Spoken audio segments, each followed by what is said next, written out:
Assalamualaikum warahmatullahi wabarakatuh. Saya Rabiatul Adawiyah dari kelas 2B Administrasi Negara dengan NIM 12050526131. Baiklah, saya akan menjelaskan tentang sumber-sumber hukum tata negara dan sumber-sumber hukum tata pemerintahan.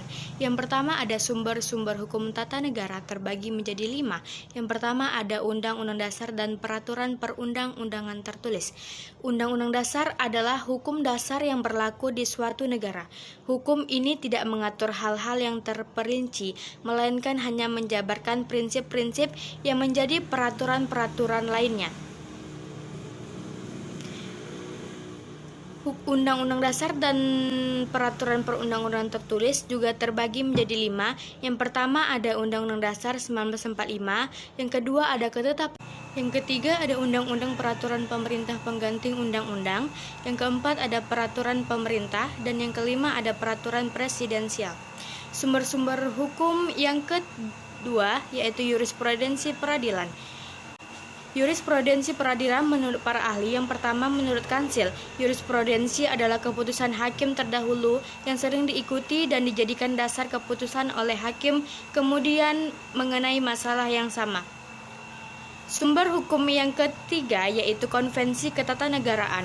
Konvensi-konvensi ketatanegaraan yang berlaku dan dihormati dalam kehidupan ketatanegaraan, walaupun tak dapat dipaksakan oleh pengadilan apabila terjadi pelanggaran terhadapnya.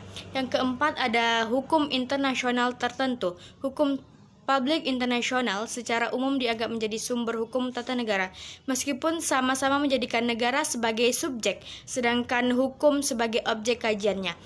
Yang kelima, doktrin ilmu hukum tata negara. Doktrin Tobar yaitu mengenai kesepakatan 5 negara yang tidak mengakui pemerintahan hasil pemberontakan atau perebutan kekuasaan dan hanya akan mengakui apabila secara konstitusionalitas negara terpenuhi.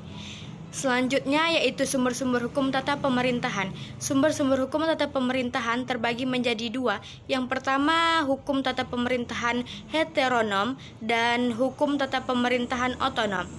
Hukum tata pemerintahan heteronom adalah semua aturan hukum yang mengatur tentang organisasi pemerintahan negara. Hukum tata pemerintahan yang merupakan bagian dari hukum tata negara.